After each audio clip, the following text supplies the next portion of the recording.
sudah kembali lagi tentu saja di 3 in 1, gali informasi, jadikan inspirasi. Nah teman-teman nih, kayaknya banyak yang ingin menilai Pak Dahlan.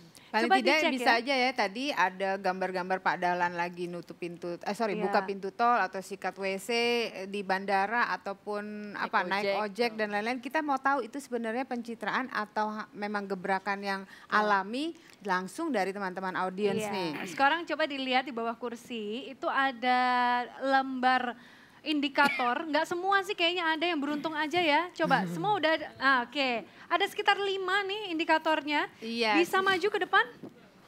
Coba maju di sebelah sini bersama dengan saya. Kita akan nilai seperti apa menurut teman-teman. Ada indikatornya banyak sekali ya, ada tegas, ada 5.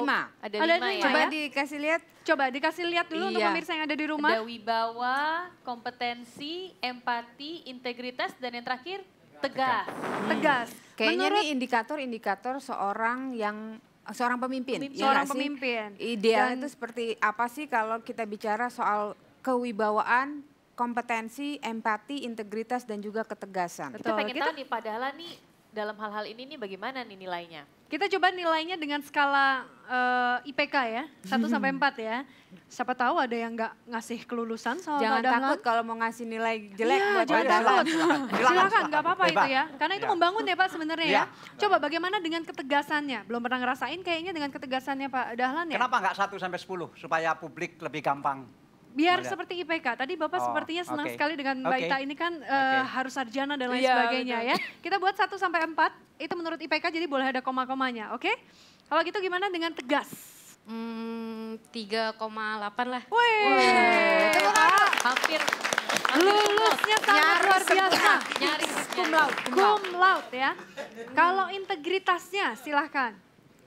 Menurut saya integritasnya 4. 4. Wah, Yang bener nih. Kayaknya sih dia agak-agak biar ini bukan gimana karena gitu ada ya. Pak Dahlan Iskan ya kan di sini kan? Penilaian saya. Nah kalau dari segi empatinya gimana? Kalau menurut saya empati berarti kan merakyat kan. Ya saya kasih nilai 4 lah. Kalau kompetensi gimana tuh Mas? Kalau menurut saya kompetensinya 3,7. 3,7 dalam segala bidang ya? Oke. 3,7. Lumayan. Kalau menurut saya, Dahlan Iskan mungkin kalau dalam wibawa agak sedikit cuek ya. Jadi mungkin untuk ke anak buah atau yang rajin atau yang enggak, mungkin 2 deh. Nilainya 2. Bapak harus lebih berwibawa lagi. Terima kasih teman-teman, silakan kembali lagi. Terima kasih. Kalau menyikapi hal-hal seperti ini kayaknya nilainya lebih banyak yang bagus Pak. Hampir mahasiswa berprestasi Pak. Gimana nih Pak? Tadi ya wibawa ya. Alhamdulillah. Tapi menurut Bapak masih banyak nggak sih Pak yang harus dibenahi? Mungkin kalau yang wibawa tadi, ya mungkin mana ada orang pakai sepatu ket berwibawa. Begitu. Ya kira-kira betul lah. Kemudian banyak juga orang menyamakan wibawa dengan misalnya emosi. Orang yang suka marah dianggap lebih berwibawa, misalnya begitu. Orang yang banyak senyum itu kurang berwibawa. Ada juga kan masyarakat menganggap seperti itu. Jadi ya nggak apa-apa. Tapi menurut Bapak sendiri nilai Bapak itu mulai dari wibawa berapa Pak? Saya setuju lah. Setuju. 2, setuju Pak? Setuju, 1 juga setuju. 1 juga setuju. Kalau integritas Bapak? Dengan segala, mungkin sekarang Bapak sebagai... Setuju, saya setuju semua. Setuju, yakin Setuju Pak? semua. Oh berarti bagus-bagus ini sendiri terulang gitu.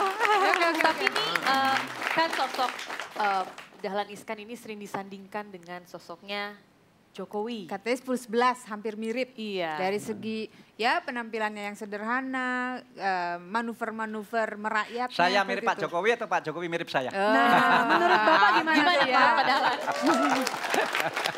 Kalau menurut Bapak? Nggak tahu, mungkin perlu ditanya lagi mereka. Wah, Jangan saya.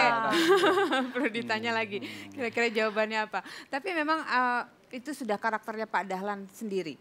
Tidak ada yang dikondisikan ketika menjadi pejabat publik saya harus seperti ini supaya terkesan menonjol. Apa ya? Gimana Pak? Saya begini, bahwa saya merasa harus berbuat yang terbaik itu ya. Bahwa itu nanti dianggap pencitraan atau dianggap menonjolkan diri, saya nggak peduli. Nah, termasuk ketika Bapak menerima tawaran dari Partai Demokrat untuk mengikuti konvensi, Bapak merasa ini sudah jalannya untuk merubah ya. Ya waktu itu kan saya bertekad untuk tidak ikut konvensi, juga tidak ikut pencalonan apapun, karena saya jadi dirut PLN juga bukan karena saya yang mau, saya sudah mencoba menolak sampai menggunakan berbagai alasan, tapi kan Bapak Presiden tetap minta saya jadi dirut PLN. Kemudian ketika saya jadi menteri, saya juga bukan minta, saya juga sudah berusaha menolak untuk jadi menteri, tetapi Bapak Presiden tetap saya minta jadi menteri. Kemudian ketika konvensi, saya betul-betul tidak ingin mendaftar. Bahkan sampai konvensi itu sudah tinggal 3 hari penutupan, saya tidak mendaftar. Sehingga waktu itu Bapak Presiden Pak SBY lah ya, Pak SBY mengatakan pada saya bahwa saya harus mendaftar. Tetapi kan saya tahu, saya orang Jawa, Pak SBY orang Jawa. Saya pikir Pak SBY minta saya mendaftar ini benar-benar atau hanya lamis-lamis lambe. Karena orang Jawa harus bisa mengukur itu. Karena itu biarpun beliau sudah minta saya mendaftar, saya tidak mendaftar. Karena ini saya masih belum bisa menerka ini serius atau hanya lamis-lamis lambe. Kemudian ketika sudah mepet penutupan pendaftaran, suatu saat Pak SBY mengatakan lagi, Pak Dahlan mendaftar. Oh berarti ini sungguh-sungguh baru saya mendaftar. Berarti kontradiktif Pak dengan perkataan Bapak ke anak-anak buah Bapak waktu di Dirut PLN ataupun BUMN bahwa dilarang nih anggota ataupun karyawan ataupun pejabat BUMN yang mengikuti politik praktis. Berbeda dong Pak dengan apa yang Bapak lakukan sekarang. Kan, dan saya sudah menunjukkan kan bahwa saya juga tidak berminat di situ. Tetapi saya kan menteri kan jabatan politis.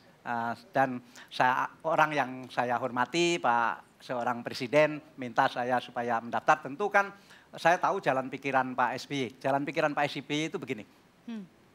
Ini kan negara sudah 10 tahun beliau pimpin. Orang boleh mencela beliau, orang boleh mencaci maki beliau, orang boleh meremehkan beliau, itu hak semua orang. Tetapi objektif kan harus diakui bahwa Indonesia sangat maju selama pemerintahan Pak SBY.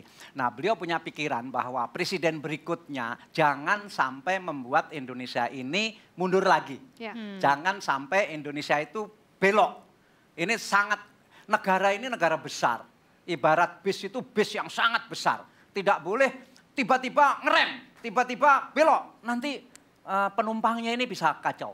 Nah karena itu beliau menginginkan siapa ya kira-kira yang mampu meneruskan memimpin Indonesia ini. Nah karena itu beliau mengadakan riset kepada para ahli dan hasilnya sudah keluar 2 tahun yang lalu bahwa saya termasuk di dalamnya. Mungkin karena itu beliau minta saya untuk menjadi calon presiden dari Partai Demokrat melalui konvensi. Tapi enak mana Pak? Jadi menteri sekarang ini atau bahkan mungkin ikut konvensi dan lain-lain dibandingkan dengan dulu Bapak jadi wartawan. Enak mana? Enak jadi wartawan. Enak jadi wartawan. Benar enak jadi wartawan. Wartawan itu bebas ngantemi orang, kritik orang. Udah seenak-enaknya sudah. Paling enak jadi wartawan, tapi lebih enak lagi ketika jadi pimpinan wartawan. Nah. Karena ketika masih jadi wartawan kan masih miskin. Oh, gitu ketika ya. sudah jadi pimpinan wartawan kan masih tetap bisa mengkritik siapapun, tapi sudah punya uang. Punya 2. Ya. Nah, Dan dia. punya banyak sepatu. Ya, sepatunya jadi banyak, cuman kadang-kadang nih pola hidupnya jadi nggak teratur ya Pak ya, bukan begitu Iyalah, Pak? Nanti setelah ini mungkin kita akan membahas mengenai, Bapak pernah sakit liver kan waktu itu Pak ya, cangkok hati dan lain sebagainya. Nah, itu nanti kita akan bahas sesaat lagi, jadi jangan beranjak dulu, tetap bersama kami dalam 3 in 1. Tahu nih ya lagunya semua ya, di reject saja, itu kan ya? Iya, betul. Di reject saja, di reject saja. Wah, asik loh.